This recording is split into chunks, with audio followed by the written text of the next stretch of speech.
These are one of the new trios of guppies from ATFG. You can see I have two different females. One has the ribbon fin, which I could do without, but it may have something to do with how the guppies keep this intense red. Now, he called them super red, real red eye albinos. And the other female is a little bit older and not interested in looking at us. So they're adjusting pretty good. They've been in my water now for about 20 hours, 24. And I fed the fish some of my high protein food. There you can clearly see the long filaments on the fins. Interestingly, the dorsal is pretty normal except very bright red. And I'll see if I can get close enough, but the pec fins are gigantic on this female. I'm not sure about the other one. I'll have to check when she gets closer. But these are cool looking fish. I can't complain about these one bit. And this one, let's see, her pec fins are pretty large too. Not as much color in the dorsal as the other one. The male is excellent. I mean, I've never seen, well, one time I've seen red albinos this bright of a red, or this intense of a red. And that was at one of the New England IFGA shows, Marco Trigiano, something like that. Had his there, and they were the most amazing looking red albinos I've ever seen. Now, this one is pretty red. The dorsal's not like an IFGA type dorsal. It's more like a high dorsal or half thumb, whatever they call them in Asia. And you can see the remnants of the high protein food on the bottom. Gonna have to siphon some of that out. I'll wait till he gets away from the frame of the tank so I can see him. But they're not doing too much, but they have adjusted pretty decently to my water. I can't complain. The acclimation process went well. Tomorrow I'll put in more drops of Quick Cure, Melafix, and salt. And this female's a little bit aggressive. The other one's just kind of hanging in mid-water. The male doesn't do much. Dude, wake up. Well, he ain't doing much. Let me kind of pause this, see if I can get decided to move around a little bit. He went about half an inch and then he stopped. But you can see how intense the red is. Really nice shape on the tail. The dorsals I'll have to breed for trying to get a parallelogram shape out of them, but I really didn't buy these to enter into shows. I bought these because I wanted them, and I'll probably sell some once I get some fry from them and they grow out, hopefully. And that's the plan. Maybe try to make some of that money back I had to pay. They were very expensive. I forget what I paid, somewhere around 90 bucks for a trio. But that included the shipping from Thailand to the United States.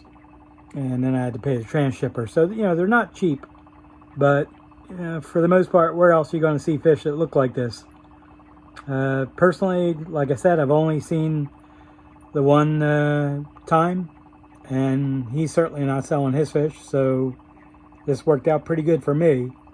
There looks to be a little spot area on the stomach that stays white or pink, and the rest of the fish is totally red, including the lips. I'll see if I can get closer. There you go. That's pretty incredible.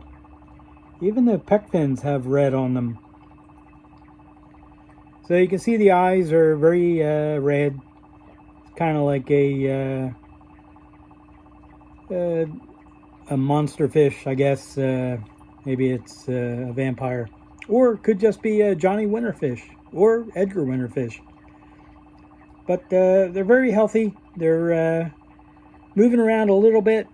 They're probably still getting used to everything. I'm trying to get a close up on the male so you can see. And Yeah, excellent fish. He really does send nice fish. I can't complain a bit. So that's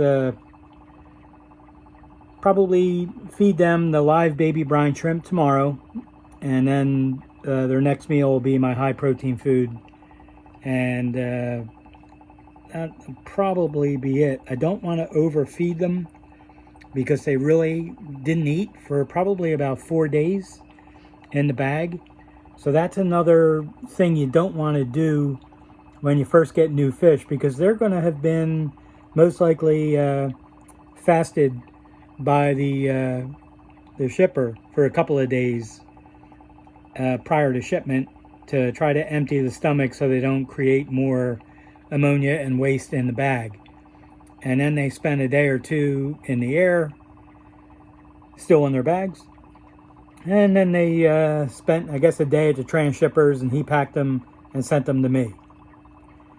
So they've probably gone 5 days without food. So their stomach will be smaller, and you don't want to overfeed them the first couple of days, because you could really cause some problems with them. They overeat and eat like pigs, to where they stuff out to fill out, like you want to see your fish looking. That could be detrimental to them. So I really don't want to do that till I've had them for about 5 days or more, maybe even longer. So they'll get some live baby brine shrimp starting tomorrow for 1 meal a day. And then the second meal they get will be my high protein food. And if they get a third meal by the end of the week, that'll be the flake foods that I mix up. So very happy with him. He sent nice fish, as I've said probably 3 times. And I was a little surprised about the size of the pec fins on the females. That's pretty large. It's like a clear Dumbo. Actually more like a wing. I think they kind of call that a wing or something type. Not really a Dumbo, because that's like a big fan shape. So, all right, I'll move on to the other fish that I got. And the male's hiding again. So what happens if a duck bends over? You see his butt quack. Yeah, it's probably not that good a joke. But the fish is nice, so there's that. All right, hang in there. I will get the next ones on for the next few minutes so you can see them. And thank you for watching, and I'll be back in a few seconds with the other fish. And this is the other trio I got. You can see the male has an extremely large and long dorsal. I guess that's another high thumb type dorsal, I think they're calling it. And I think these are platinum half reds, but he was calling them something else, so I'm not really going to know what I got. But they sure look like platinum half reds to me. And so far, they're doing very well. They've adjusted. This is the next day in my tanks. And I just fed them some live baby brine shrimp, which they seem to be enjoying. The dorsal is a little bit different color than the tail. So I'm not still sure what they actually are. I was supposed to get Moscow black firetails, and that's obviously not this, but this was actually my second choice before I placed the order, so I'm kind of fine with this. The females look great. They're both extremely healthy, nice and chubby, considering they were in transit for quite a few days and fasted before that. They've only eaten so far the little bit of powdered flake food I've given them, and also some of my high protein food that I sell. And they've eaten both of those, and they're obviously much happier with the live baby brine shrimp. So the sea monkeys help with everything. So these are the other ones. The super red something or other. Can't really focus on him. He's too red. So I think he called them, I'll have to look up what he called them. I think I mentioned it in the first few minutes of the video. But really nice. They're all doing well, including the invisible female, which I can't find. There she is. It's the one with the longer fins. But anyway, these are the other trio. So very happy with all the fish I've gotten from him. And I have gotten fry from the super black, super dark black Moscows, whatever you call them. I call them black Moscows, full blacks. And the tiger, whatever, snakeskins. And the super lace snakeskins, I've only gotten a couple of fry out of them. It might even been one fry. The female started having them, one of them, and didn't have any more. So they're still very fat, so she must have absorbed the developing fry back in, and I'll probably have to wait 30 days or so before I get another drop out of them, and hopefully it'll be more than one baby, because that's not going to do much. But anyway, the goal with these, they wouldn't be something you could show in the IFGA because of the dorsal and probably the color. They might technically be some kind of a red, I guess, but they wouldn't do well compared to other red deltas. It does look like pretty much a delta shaped tail. It's a little more filled out than normal Asian strain tails. So I think this male will get much larger, and I'm sure I'll be more than happy with the results. And so far this was a good experience.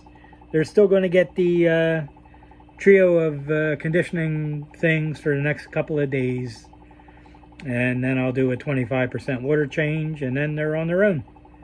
So this is a thin leaf water sprite, and I'll probably just end the video here. I think we covered everything.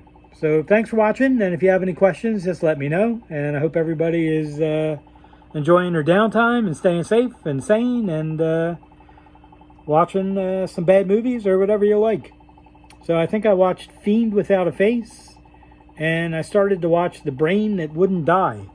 And I think it actually shut off my brain and I had to turn it off. So anyway, thanks for watching.